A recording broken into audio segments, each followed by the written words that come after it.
Mandalas. You will need your fancy art paper. This is nice drawing paper. It already has a large circle traced on it for you. You will need a nice pair of scissors. And as you cut out your circle, cut along the inside of the pencil mark. Move your paper, not your scissors. This will ensure, and what I mean by that is you're not turning your scissors. You're just opening and closing your scissors and turning your paper. This will ensure a nice, smooth line all the way around the circumference of the circle. You do not need to save your scraps. You can go ahead and chuck them. Unless you have a project you want to use them for.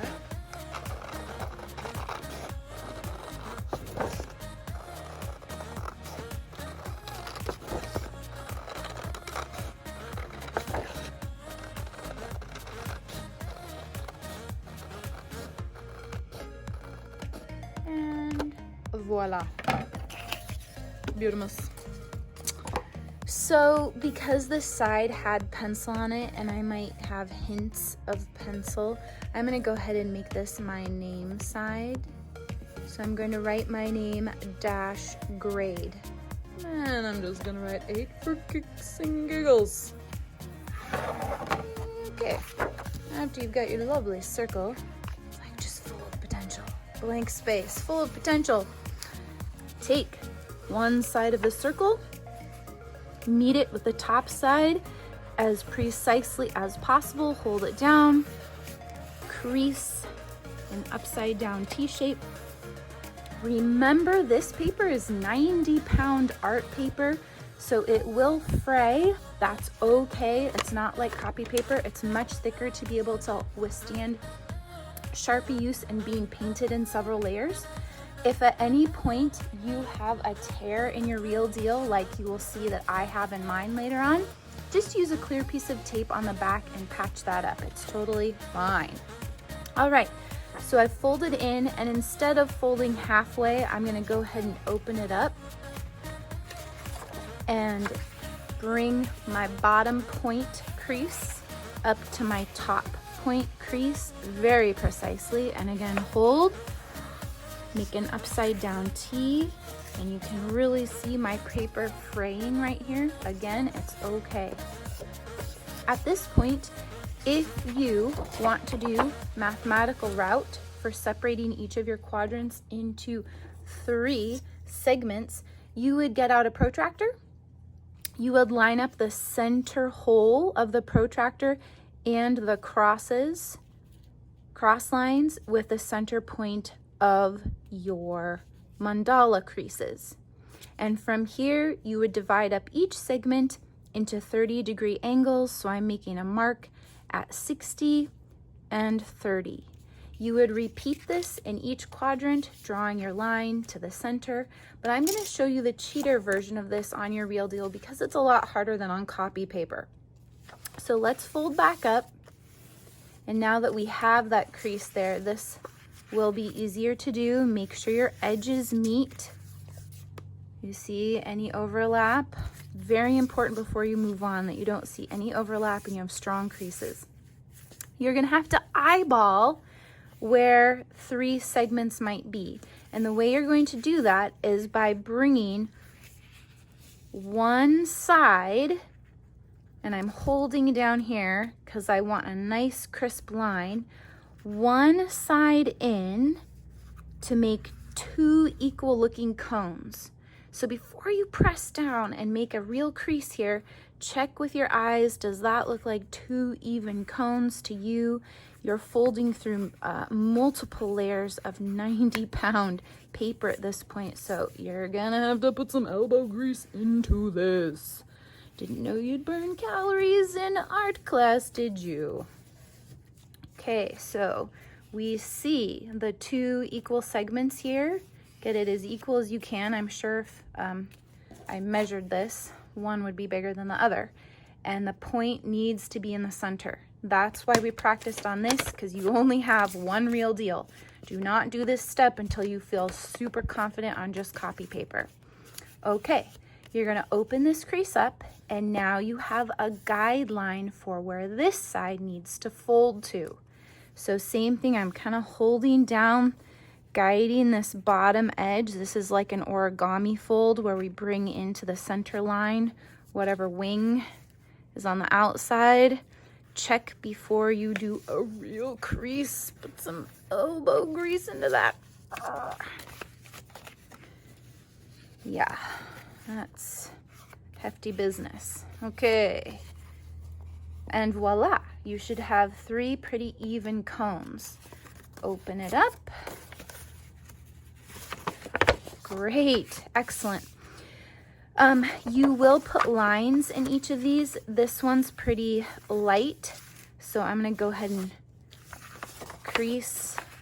recrease each of these, and I'm gonna check to make sure that the tops and bottoms of my circle match up with each of these new creases, each of these new folds.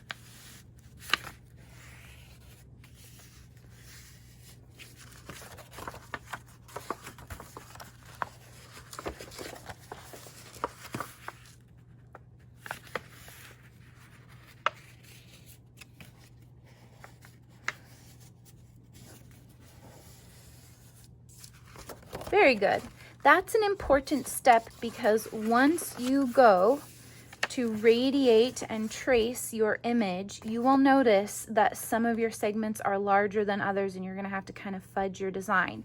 So as close to straight as you can get those folds, as close to even with the top of your circle and the bottom of your circle meeting, the better, easier life will be for you. So do you see how beat up my paper is?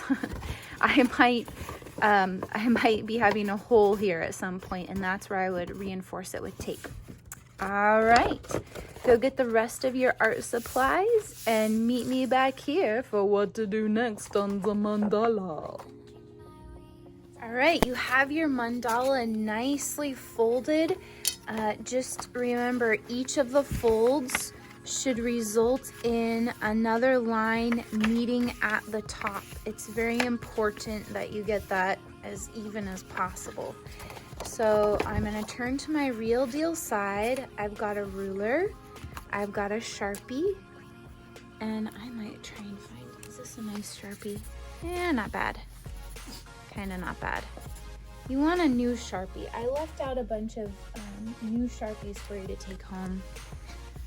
All right, when you are tracing these lines with a ruler, because Sharpies are not as fine tip as a pencil, you are going to want to have your ruler slightly to the left of the line so that your Sharpie is dead on the line and not to the right of it.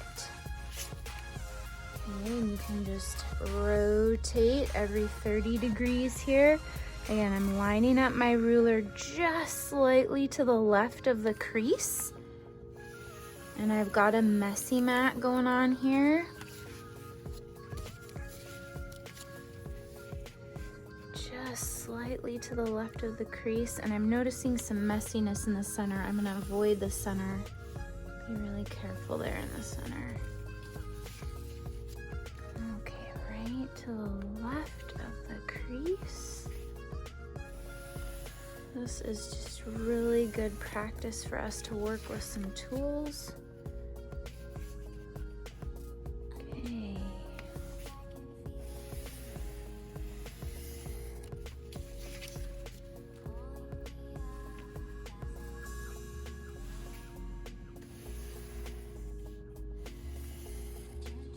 And now you can see your segments really well.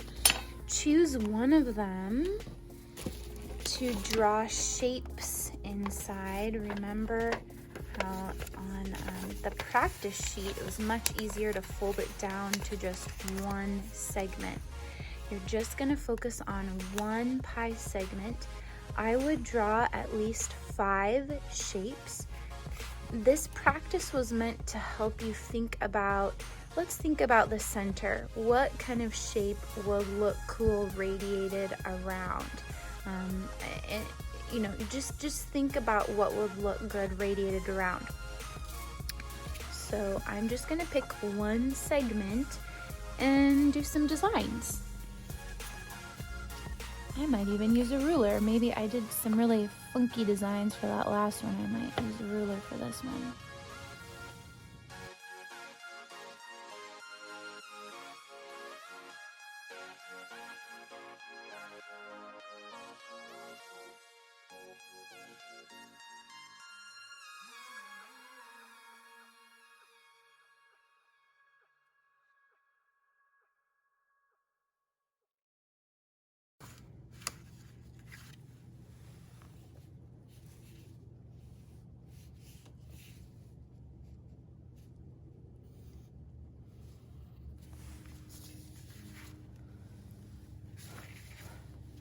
All right, this could get wild, y'all. I think I'm just gonna commit to this and trace it with a Sharpie.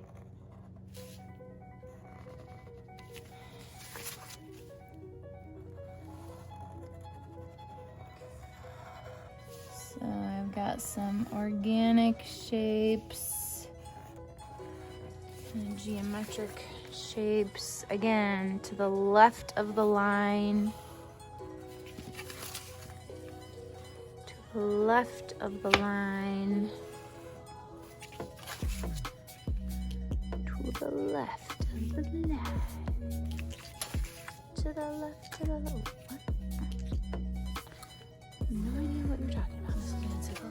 Oh, there is my segment. Okay, I'm happy with that, and since I've committed to it, I'm just gonna get rid of it.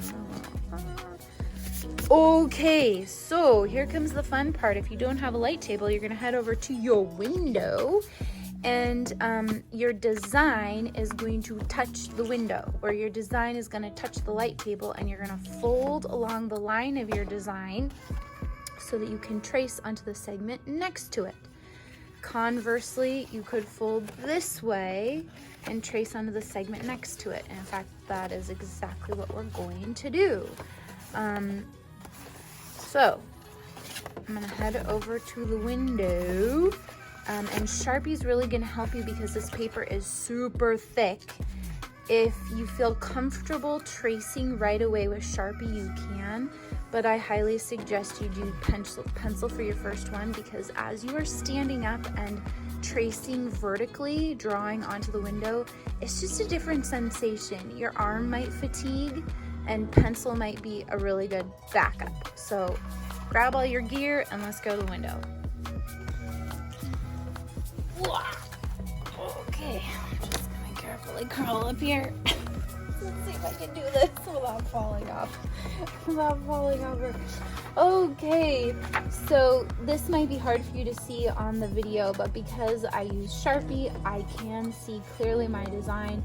Ooh, my lines did not line up here, so I'm gonna have to maybe fudge this a little bit so that they do, or else my angles aren't gonna line up. Okay, so again, if you're really brave, you can trace this in Sharpie. I highly recommend going the pencil route first. All right, make your design touch the window, fold on the line. Okay. Trace those shapes, and truly you are gonna feel weird working vertically, and I wish I'm gonna have to go over all of this anyways with Sharpie, so I always remember where my lines are and then my shapes. Okay, good. So I've got that with pencil. I'm actually gonna do, so do you see how this is a flipped image there? Good, so I'll go over that with Sharpie, but for now I'm gonna make this touch the window again, and I'm gonna go the other direction. Make sure your lines line up.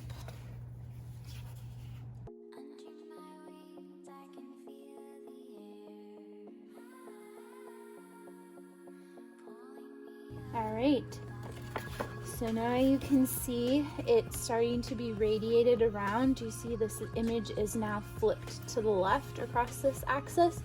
This image was flipped to the right across the axis. And this is where life is going to get a little complex for you. Anybody else notice it really helps when you're tracing if you stick your tongue out? It just really helps concentration. So what I'm going to do is go back to my table and trace these in Sharpie, and I'll meet you right back here.